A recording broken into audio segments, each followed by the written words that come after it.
Comrades, fascists, Nazis, white supremacists, white nationalists. What do these words mean? You see them around on the internet, you hear people use them. They're all just the same sort of words, the same thing, right? Technically not really. See, these are all different ideologies that are part of like the far right. So I thought I'd do a bit of video about what these sort of ideologies are, how they differ from each other, and how they basically fit into the whole, framework of like the far right. So there's a few different ones we're going to go over. There's white supremacists, white nationalists, fascists, Nazis, Christo-fascists, and the alt-right. Okay, now let's get started. The first one, white supremacists. It's fairly self-explanatory, really. A lot of white supremacists are basically your xenophobic racists who believe in the supremacy of the white race.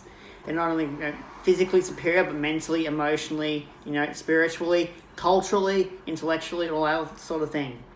These sort of people want to return to the civil rights, pre-civil rights sort of era of how things in Western nations used to be, such as like the Jim Crow laws in the US, the White Australia policy in Australia. Some famous white supremacist groups you may be familiar with are the KKK, the Ku Klux Klan in the US, the classic example, and the Proud Boys, a more modern example of a more paramilitary group we have like really good like a PR sort of campaign behind them and present themselves as being like more normal or mainstream, as it were. White supremacy, the groups really have like historical and cultural links to the European imperialism of like the 16th, the 17, 1800s. And basically white supremacy as an ideology was used as the justification for a lot of the colonial era within, both North and South America, in Asia, Africa, and Australia and the Pacific. A bit more complicated is the white nationalists. Like all white nationalists are white supremacists, but not necessarily all white supremacists are white nationalists. Because white nationalists, you see, they advocate for a white ethno-state, which basically means they want to deport all non-white people and stop non-white immigration and just basically have everyone in the country be a white person. They believe multiculturalism has been a failure, that it doesn't work, and it's the sole source of all like the crime, economic issues, poverty, and various other social ills and problems we have within our society, all come down to the fact with like the intermingling of races which inherently do not belong together, and as far as they believe, do not get along and should not get along, so everyone should stick to their own kind. So they're obsessed with the notion of preserving white culture and white civilization and believe it's being perverted and diluted by foreigners and their degenerate cultures. And like a lot of them these modern days, they believe there's a danger of whites being systematically bred out of our society and losing their power bases and their traditional positions of the traditional positions of power within our like society and its structure. They basically believe it amounts to what is ultimately a white genocide, with white people being, becoming extinct through a concentrated and specific and targeted intentional means. The next group is fascists. Fascism is a nationalistic and imperialistic pro-military ideology. They're very big on, empire building, the strength of the state and its people, like one people, one nation. They're big fans of traditional values like conservative, proud wife, that sort of thing. The man goes home as a breadwinner, the wife's a stay-at-home mother. Social hierarchies are the thing, everyone has a place and everyone knows their place in it is like very much their sort of thing. Fascism, a fascist state, is an authoritarian dictatorship with a cult of personality leader.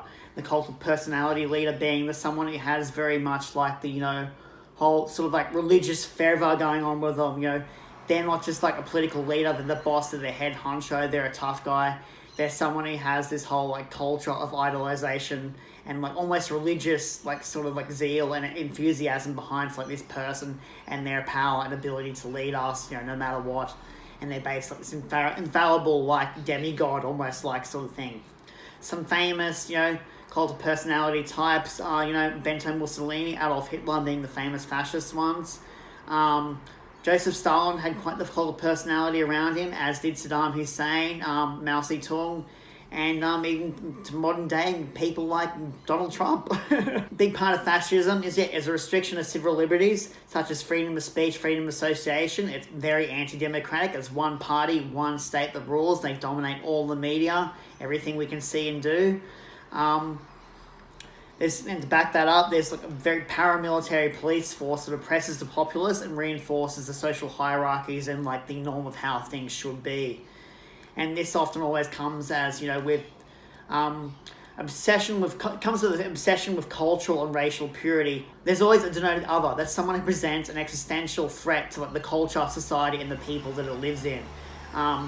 In a classic example in Nazi Germany, it was, the Jews, the big one, the Jews, Romani. Fascism always has to have this other, by the way. In order for fascism to justify itself and validate itself for its need for existing, it needs that other. So even if, say, for example, in Nazi Germany, they'd gotten rid of all the Jews and stuff, and if that had happened, then they would have to switch to another denoted other to try to just keep everything going. There always has to be that threat, that external threat from elsewhere to justify the existence of the state and the fascist regime. This often comes with the glorification of the past. Fascism, that's no bones about it, it's a very pro-violence ideology. Pro-violence, pro-censorship, they're xenophobic. Often these days they're very racist. That's a part of the influence of Nazi Germany. But it's also a bit of like, it just happens to attract people that culturally that have racist views. And religious intolerance and xenophobia is often a big part of that as well. There's only usually one or two accepted religions within a fascist regime, and everyone else is basically seen as like an impure, like a degenerate, basically. Next up, closely related to fascists, are Nazis, those champions of humanity. Okay, Nazi National Socialism, as more commonly known, is a type of fascism. Put it this way, all Nazis are fascists, but not all fascists are Nazis. There are a lot of similarities, but some distinct differences between the two, although, yes, and I've done it myself, the two terms are often used interchangeably, and it's usually quite fine to do so. Everyone knows exactly what you mean, sort of thing, but there is technically a bit of a difference between the two. It's identified by the specific ideology of National Socialism, which is very dogmatic, pseudo-religious, like idolatry sort of thing. And they have the whole, Aryan mythology of the Aryan race and their greatness and the German state and everything built upon and around that. So obviously, very nationalistic, obsessed with the idea of like racial purity to a really crazy degree. Very anti-Semitic, anti-Semitism. Everyone knows about the Holocaust and everything. I don't need to go into that. Eugenics, basically, people with mental or physical disabilities and stuff. The whole thing of, breeding that out to create a race of Aryan Superman is the whole thing there. It's pretty crazy, pretty wacky stuff. When you actually really look down into it, the Nazis believed some really silly and wacky sort of shit. Like, they were pretty wacky in some of their beliefs. The opposition to cultural Bolshevism, which is basically like what they saw as like cultural degeneracy, which we've talked about before, and that was strongly linked with like the Jews and Judaism, but it was also connected to like Slavic society and Romanis and so like socialists and communists as well all fell under that whole one banner, the whole cultural Bolshevism thing. And basically this whole, degenerate cultures and ideology coming in and polluting Germanic culture and basically diluting it and making it, crap. So National Socialism really focuses on, it's very collectivist sort of ideology, and nationalising significant industries was a big part of it, but it was all within like a capitalist sort of framework. Whole socialism part of National Socialist work is a whole massive video in itself. You can look that up online if you want to get into that. But it was basically a part of the name they used for it was a PR thing. So socialism was quite popular at the time in a lot of places, sort of thing. And Nazi Germany was socialistic in a way. It's sort of like more like a mixed state like it is now. You wouldn't call the United States, England, or Australia now socialist countries. Nazi Germany was a fairly similar sort of thing, but a lot more nationalistic in that regard, at least. Anyway. Bigotry and racism are the norm, it's reinforced by law, and it's the whole advocacy for the extermination of the impure and those that don't fit into the mould, because it wasn't just Jews who were victims of the Holocaust, it was people of other races, it was Romanis, or Gypsies as they're known, Slavic people with disabilities, homosexuals, people like that. It's an inherently violent ideology. Anyone who identifies as a Nazi is basically declaring war upon minorities across the globe. Part of the thing with National Socialism was it was very focused, very German-centric, but Nazis, National Socialists exist all over the world. There's not just in Germany these days, but in Greece, Poland, England, Australia, the United States and Canada. So all these groups are fairly similar to each other, but they have their own sort of national, local sort of flavour twist added onto it, basically to appeal to the circumstances and the local environment of how things are there. like in the US sort of thing, a lot of Nazis there have really massive issues with the black population there, with Asian Americans, with immigration from the South, with Mexicans. In Australia, it's with Aboriginals, it's with non-white immigration, it's with Asia in general, and it's that whole idealising the European roots sort of thing, which is kind of ironic since Hitler basically saw Australia as like the garbage of Europe, a dumping ground that was better left, to the Japanese. The next group is Christo-fascism. I know it sounds like something I just made up, but I swear I didn't. It's basically Christian fascists. Now, it's a brand of fascism that focuses on Christian fundamentalism, with Christianity being the imposed religion upon the rest of society. It's the only religion that's allowed to exist. It's the state religion, and all the law and government revolves around interpretations of like biblical law and Christianity, and often from a very right-wing perspective. They oppose things like abortion, homosexuality, trans people, LGBT rights, atheism. A lot of these things do not exist. Freedom of speech and like freedom of association, something does not exist. There's like widespread censorship. You're not allowed to criticize the state or Christianity or anything like that. It's basically, it's quite popular in the US, like at the moment, especially like in the South. There's quite a few Republican senators who basically I'd class as like Christo-fascists. Like DeSantis in Florida is a pretty popular sort of one.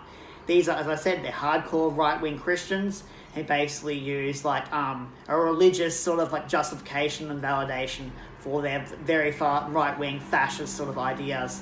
And it's sort of the whole blending of like church and state sort of thing. Jordan Peterson would love this sort of thing. He's very into this sort of, he would be a Christo-fascist for sure, as well as being a fascist, but yeah, in general. But yeah, that's it. And speaking of Jordan, our last group is the alt-right. Now, the alt-right isn't so much an ideology as it is a movement, which primarily existed online, started in the mid-2000s, and it grew to prominence, really got maximised in its popularity about like 2015, 2016, with like Trump running for election and then getting elected.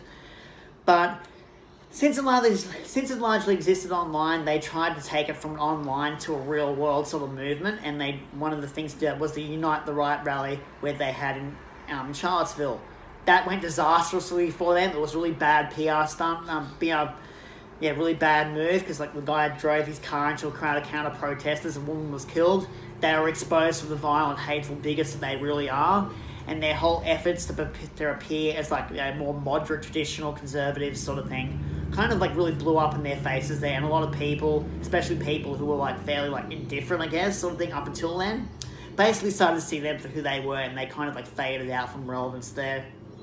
And a lot of their main figures over the next couple of years ended up getting in a bit of trouble and like getting banned off social media platforms. So as I said, the alt-right wasn't really ideology, it was a movement, and because of that, it contains people from all different sorts of groups. There's white nationalists, white supremacists, fascists, neo-Nazis, the Christo-fascists, and all sorts of just all sorts of like bigots and things and stuff in general. It's all came together with this one sort of movement. A lot of the alt-right people ended up jumping ship onto the whole MAGA train. Let's make America great again. And as Donald Trump as their leader, they jumped over onto that sort of train and rode that wave. Even though they've like really declined in popularity and over the past few years, and they've increasingly declined, they're still quite a presence to be seen online. A lot of incels are like, I'd say, are fairly close to being the alt-right sort of group. But it's more of like a specific splinter movement. So it's really gone back to being more of an online community sort of thing. But even though, because of everything that's happened in the past, a lot more people are onto it these days, and they get called out a lot more than they used to. And even online, there's a lot less people that identify with it now than used to, because like they're fading from relevance sort of thing. That's basically it. That's the different sorts of groups, far-right groups that I thought I'd go into. So yeah, thanks for listening. Have a good one. I'll see you later.